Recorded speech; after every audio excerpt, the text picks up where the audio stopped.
tarde, pessoal. Agora eu vou fazer um videozinho pra vocês, tá? Já almocemos, já passei uma manhã aqui. Agora eu vou pegar e vou limpar minha geladeira, dar uma esfregada, porque segunda ou amanhã eu quero fazer umas compras, dar uma limpada. Mas eu vou botar vocês aqui no cantinho. Meu esposo saiu pra trabalhar e eu tô sozinha. Eu vou gravar o máximo pra vocês, tá? Parece que eu não tenho tripé. Se eu tivesse tripé, eu botava vocês no tripé, era melhor. Mas dessa semana, Deus quiser, eu já compro o tripézinho, já fica bem melhor. Daí eu já lavei a louça, vou lavar a geladeira e vou secar a louça. E vou ver se limpa a cozinha todinha aqui, que tá uma nojeira, minha cozinha. E dar uma limpada nos quartos também, passar um paninho.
aquela louça. Terminar de lavar. Vim lavar essas coisas aqui da geladeira, tá? E guardar, arrumar as coisas certinho. Tá uma bagunça, o chão tá bem sujo. Ó. Ficou assim, ó. Bem limpinho. Tá assim a minha geladeira. Freezer bem limpinho também. Ó. Bem limpinho. Agora eu vou limpando o resto. Tá, pessoal? Vou botar aqui no modo rápido depois e na musiquinha pra vocês, tá?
assim, eu vou mostrar pra vocês como que tá. Porque pra mim, ficar gravando, limpando o chão é ruim, porque eu não tenho tripé. A neném tá ali, tá? As cobertas já tá dobrado. Só tem que juntar essas coisas. Aqui é meu guarda-roupa, ó. Meu guarda-roupa. Daí passar um pano. Agora que eu juntasse aquelas sandálias. Passar um pano aqui.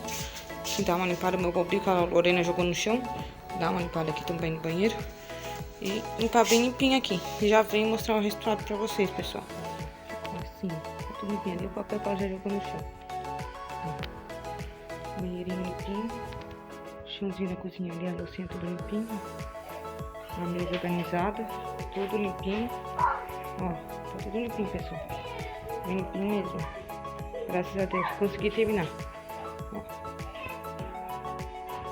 o baldinho tá secando, deixando escorrer um pouco. Eu passei um paninho com que boa. Ó, tudo limpinho. Essas foi a azedurinha que eu comprei hoje do cara que passa na porta. Eu comprei limãozinho, comprei laranjinha. Eu boto assim em potinho, tento organizar o máximo que eu posso, ó. Cebolinha com alho, batata, cenourinha com beterraba, ó. Tá aqui a cenourinha com beterraba. Couve, daquele roxo, ó. Laranjinha também, maçã aqui embaixo. Com limão, ó, maçãzinha. Abacaxi, cebolinha verde, que depois eu vou picar. Salsinha, ó, meu couve em folha. Banana, mamão, a minha vagem, abacaxi. Essas foi as verdurinhas. Gastei 40 pila, mas valeu a pena. Encheu de verdura. Essas foi as verdurinhas. A geladeira tá bem limpinha, bem organizadinha. Ó. No vídeo de hoje, pessoal, não se esquece de se inscrever no canal, dar o like, apertar o sininho, se inscrever no canal do meu irmão, também se inscrever no canal dos meus filhos. Até o próximo vídeo, pessoal. Tchau.